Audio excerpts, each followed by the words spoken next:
Alright guys, so I just got a spyglass crafted and I figured let's see what Jimbo is up to.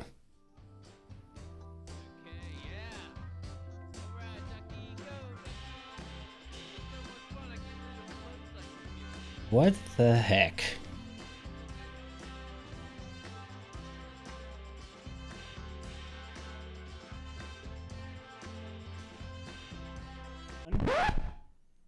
What are you doing?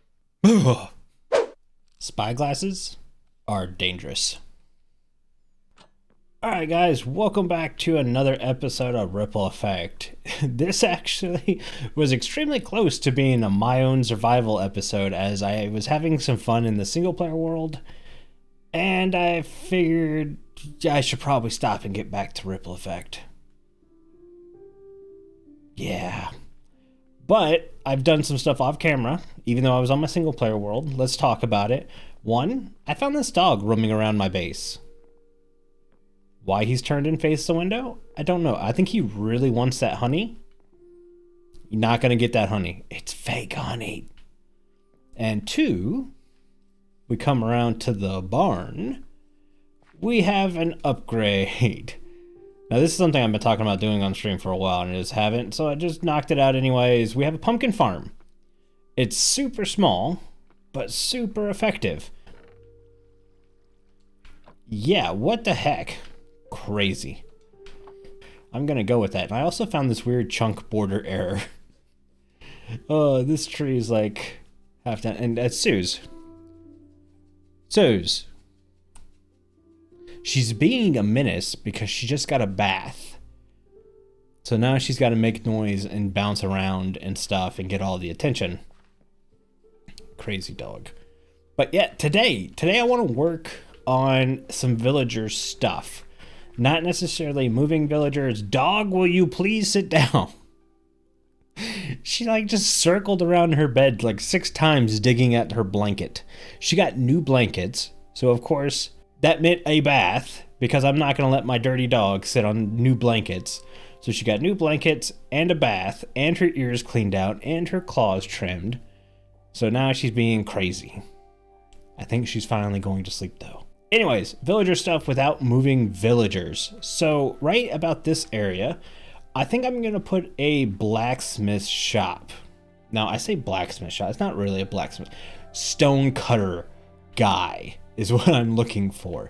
Wait, stonecutter guy? Do I have one in here already? I don't know. So I have made up my mind about storage room, villager trading halls. I mean, because you guys remember the last couple episodes, I was wavering back and forth and all that stuff. No, grindstone, blast furnace, netherite table. I don't know what that one's called. But okay, so yeah, stonecutter guys are gonna go in a house down here I'm gonna work on now, and the librarians are gonna go up there. That is not gonna be my storage room. I have loved living in this house so much, it's really hard to move away. So I'm not gonna move away. I will rework my storage inside as needed. I will move my auto furnace though at some point, probably. So this will probably get ripped out sometime soon, and a big auto one will be built in its place, and we'll expand some storage over here. So that'll help out a good bit. I might even rip this out and add storage because I don't really use the enchanting setup here. Or maybe, oh, I don't want to get rid of the decorative stuff. But yeah, so what I'm going to do real quick is I'm going to tear down these 3 big trees and get the frame of the house in place. It's a simple house. It's not as crazy as the trading hall we were going to do up there. So this should be good to go. And I'll be right back. All right, guys, we've got a frame in place. Well, kind of. I realized I just misplaced a log. But here we go. This is going to be the frame. We're going to have a nice, simple peaked roof. It's going to be a 45-degree, which is just basically stair. Yeah, not like this. Not where it's stair block. Or, did I do stair block? Yeah, I did stair block on that one. But yeah, it's going to be a sharp pointed roof. And then we're going to have this little side roof that juts down over here. And this is going to be a little workshop. I got to do some ground leveling and stuff like that. And then on this side, I'm going to have kind of the blast furnace area. Let's tear this down. I can't wait till I get all these buildings in place, and then I can start doing like custom tree work. That's going to be really nice. I'm suffering a bit through here. Like originally it was just going to be a normal road with like a square right here. I call it a square. It more than likely it'd be a circle, but you get what I'm saying, like a town square center, central area in the middle of the road.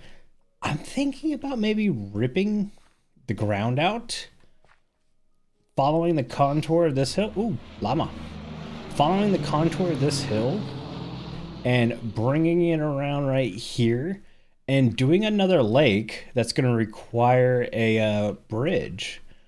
So that's going to be kind of cool. Oh, that llama's far away. I'm going to go grab it. And then I'm going to try to put a roof on this, and then we'll be right back. All right, no struggles on roof lines for this one. I'm really happy with how this came out. I'm really happy with the roof palette. Dark oak and tile deep slate. Looks a lot better than I thought it would. So, yeah, get it? Wood. Dark oak. Yeah, that joke's killed me too. But yeah, so this is what I'm thinking. I'm going with spruce up here.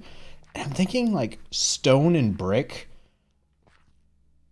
down this area. Sorry, I just like, for some reason had a bubble come up my throat and it felt very weird. I thought I was going to burp, but no. Anyways, yeah, stone and brick. These spaces right here will be open. This is how we're going to enter and exit. These will all be stone. We'll probably have the workers lining this wall and being on their stations and stuff. This will be open-ish. It'll be gated and fenced off so nothing can come in. But it'll be open looking. And then our forge was going to go right here. I'm not even sure if I want to do that now. With how good this building looks without it. It'll be one of those things where I need to get the walls in place, throw in a couple little details, and we'll see if it's worth putting it in.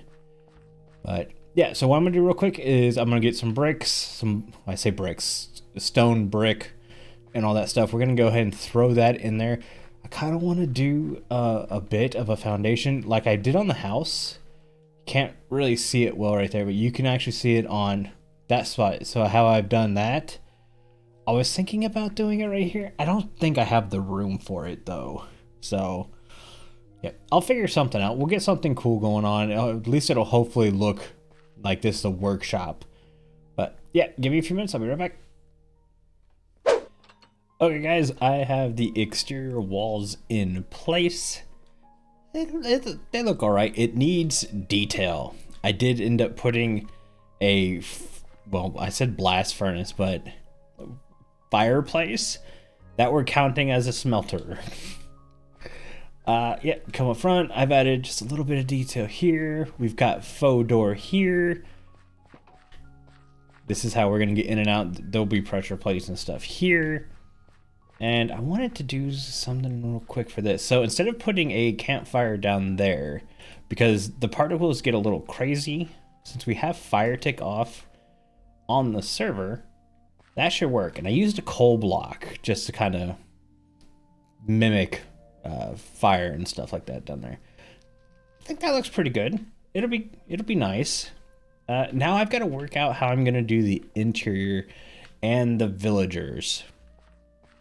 I'm kind of wanting at least 3 on this wall and then 2 on this wall. And I need to build them in a housing area where they're not gonna like run around, because if I have pressure plates here, that means they're gonna be able to walk out of the building, get lost, and maybe get killed. So I don't want to do that. I have an idea for the ceiling, but it's gonna kind of depend on how I do the housing down here. So I'm gonna work on the little workstations here, and then I'll bring you guys back when we start doing some of the some more of the finishing details. Okay, more interior done. So I used the trading cells from this guy over here. over in here, and it actually works out pretty well. They're smaller. So these are 3 wide, these are 2 wide, and there's no back because obviously this is the exterior wall. So these guys are going to kind of sit right here and do their thing. I'm going to put andesite walls here. Maybe? Oh, no, wait. Yeah, so because we have trapdoors there, we'll just do this. So that'll give them enough room to kind of move back and forth. This guy, he's not gonna be able to. But we'll have walls like this, and that'll kind of close them in, keep them from wiggling around too much. And then I made a bunch of smithing tables. Because of this texture right here, I want to use it in the ceiling. So I'm gonna go ahead and put, let's see, can I do it here so we can kind of get an idea? Yeah. So we'll do this. And you can kind of see what the ceiling is gonna look like. It's gonna be kind of dark. So we'll have to figure out some lanterns or something. But yep, it's actually getting dark outside too. So I'm gonna run and sleep. I'm gonna get these up and I'll bring you guys back when we have a finished ceiling. Okay, more of the interior has been finished. By that I mean the ceiling and a tiny bit of redstone. So if we come to the gates, no matter which one you step on, they both open. And no matter which one you walk on, they both close. I'm really happy for that tiny bit of redstone. It's the worst part about having evens is this part, because sometimes you can open both of them and then only walk through one and it closes one, and then now your villagers have been zombified because you couldn't close a door. So yeah, that little bit of redstone made my day. And also, how could you guys let me get this far? Let's do this so I don't lose any blocks. Coal, really? Coal looks like fire stuff? Come on. You guys were gonna let me go through the entire episode thinking that looked good. Much better. And then I think I'm gonna throw, like, we might need to put some light under there. You know what? I'm gonna grab a sea lantern, but we're gonna kind of do my little pot trick that I've done next to the door over there. And here's the ceiling. I'm telling you, man, I really like the underside of the smithing table. It looks really good, but of course it's getting dark again. Anyways, I'm gonna work a bit on the outside. I don't know what I want to do for the front. I do know I want some shrubbery and stuff right here, and then I want a lot of it right here on this backside. Since villagers are going to be sitting up against these walls, I want to make sure nothing can get them through the walls. So a lot of leaves, a lot of things like that. And yeah, I'm going to go sleep, and then I'll come back when we have more of the exterior done. Okay, so I didn't do a lot of, I don't know, outside work. As you see all these colored squares.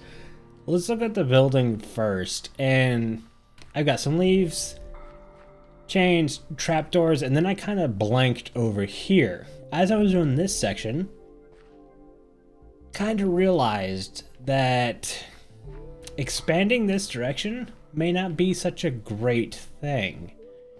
So I put the leaves in here basically to keep any mobs coming through here from somehow getting through the wall and hitting our villagers. Same over here. And what I'm gonna do is, where you see these purple rectangles, these will be new buildings that are gonna pop up. So we'll have a building there, and the Suze has woken up, and a building here. And we'll end up connecting these buildings with either like foliage, trees, or even kind of walls. We do this a bit behind the house when we connect the barn to the storage area and stuff like that. So we might have these like quite literally wall blocks, but it's gonna be like a half wall. So about 2-3 walls tall come out, and then like 90 into here. And that'll give us this space to do some land decoration. I'm saying all this because I'm finally coming to figure out how I want this base to look. As we know, I started this whole season, no plan, no images in my head other than this house. So now I'm having to really build on top of that. And yeah, so I'm gonna have a building there, and this blue is another pond. I talked about that earlier, maybe having a pond right here. I'm kind of thinking maybe having another one right here and just in this little bit with maybe a little river that runs next to it.